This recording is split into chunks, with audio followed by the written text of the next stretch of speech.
Bonjour, bienvenue sur le plateau de l'ASMR. Je suis Vanessa Lubin, médecin de la reproduction et endocrinologue. Aujourd'hui, nous allons vous proposer de parler de sexualité en assistance médicale à la procréation.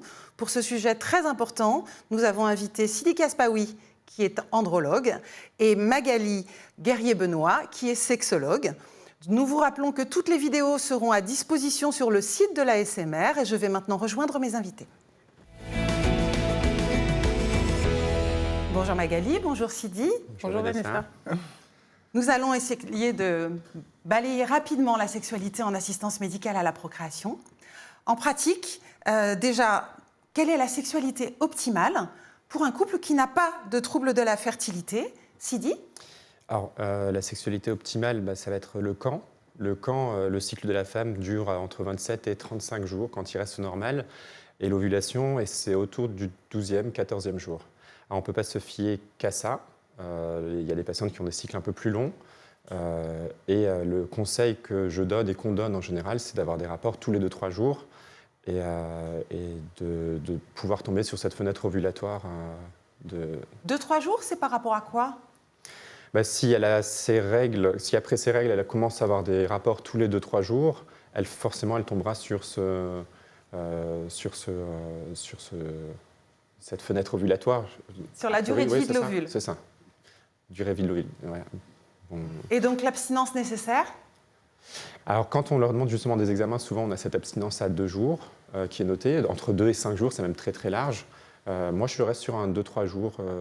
Alors je ne les empêche pas de faire l'amour tous les jours pour autant, parce que on va en parler, ça impacte, la vie médicale impacte leur sexualité, donc j'essaie d'être un peu en dehors, mais ouais, tous les 2 jours. Magali, par rapport à la sexualité, est-ce qu'il y a des positions optimales pour un couple qui n'a pas de problème de fertilité? Alors, les positions optimales, il n'y en a pas. Je préconise, moi, au couple de s'amuser le plus possible. Donc, pas de position optimale pour les couples qui n'ont pas de difficultés au niveau de leur fertilité. Et les couples qui ont des difficultés, Magali? Alors, pour les couples qui ont des difficultés, par exemple, moi, je travaille au centre de l'endométriose à Paris. Donc, j'ai des cas d'infertilité assez spécifiques. Dans l'endométriose, par exemple, on va pouvoir constater des dyspareunies, donc des douleurs au moment de la pénétration. Et là, pour ces couples-là, il va falloir adopter des positions de pénétration en lien avec les lésions de l'endométriose. Donc souvent, je préconise pour ces patientes-là des positions qui sont le moins profondes possible. D'accord. Les hommes peuvent être impactés avec des troubles de l'érection dans les populations que nous rencontrons en consultation à diverses périodes.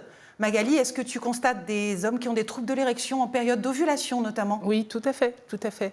La période d'ovulation est assez anxiogène pour les femmes qui sont en désir d'enfant et ça impacte forcément le partenaire.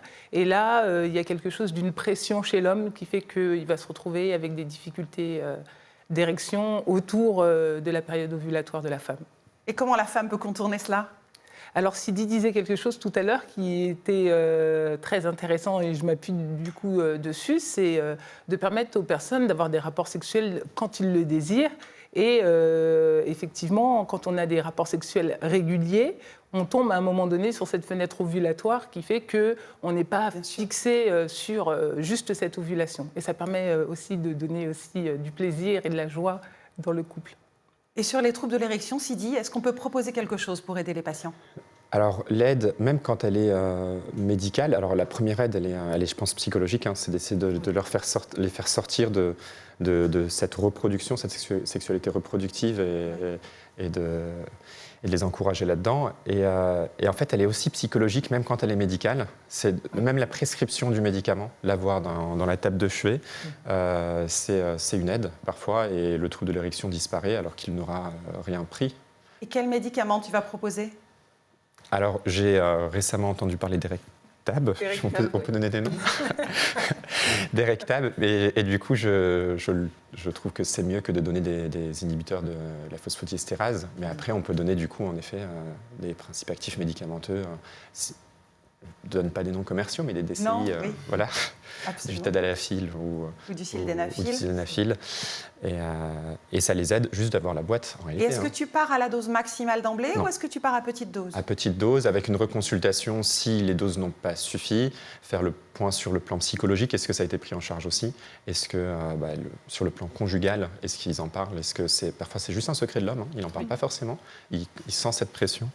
Et du coup, c'est de réévaluer est-ce que ce médicament est nécessaire et de leur rappeler que sans l'étincelle psychologique, de toute façon, le médicament ne marchera pas. Ça ne fonctionnera pas. Justement, sur cette pression, quand on fait le diagnostic de l'infertilité, est-ce que Magali, tu vois les couples en consultation et qu'est-ce que tu peux leur proposer quand leur sexualité est impactée par ce diagnostic?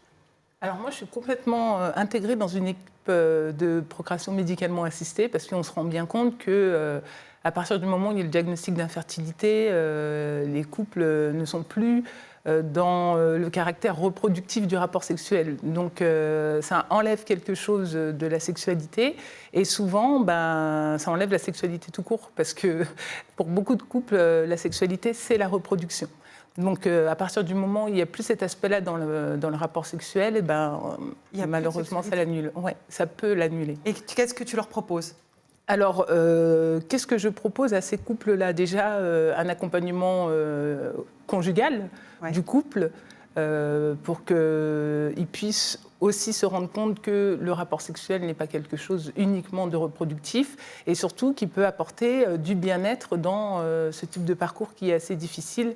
Parce qu'on va favoriser les rapprochements, les caresses, ce genre de choses-là. Donc de la sexualité non pénétrante? Oui, tout à fait, tout à fait.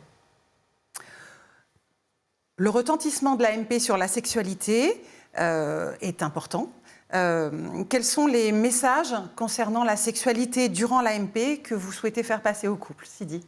Moi, on en avait parlé une fois avec toi et tu as dit une belle phrase, c'est on s'occupe du bébé et vous vous occupez du reste pour le sexe, hein, sous-entendu.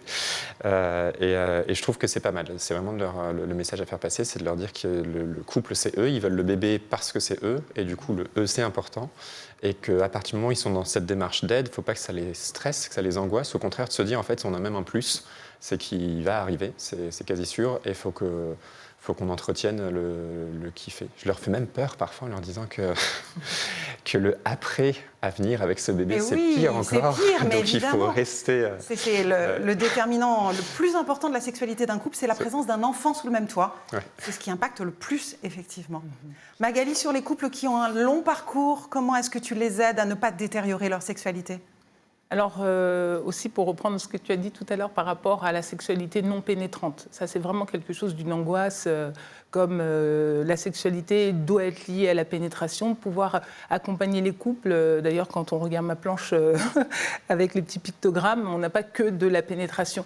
Voilà, pouvoir rajouter, se rendre compte que ce n'est pas que la pénétration et pouvoir inventer une nouvelle sexualité, voilà, avec du sexe oral par exemple, des caresses, voilà, des moments partagés à deux pour éviter de dissoudre ou de scinder le couple.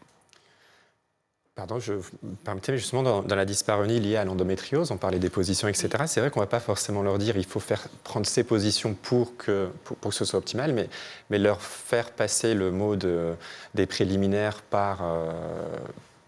parce que justement elle est dyspareunique, ça permet de pallier, on va dire, à cette libido qui est altérée dans l'endométriose, de découvrir le corps différemment. Les patientes qui ont des dyspareunies, justement, moins elles ont de préliminaires, plus elles auront de dyspareunie de facto. Écoutez, ce message clair, c'est que la sexualité est très importante pour nos couples, en assistance médicale à la procréation, mais dans la vie de tous les jours. Et nous vous remercions de votre attention.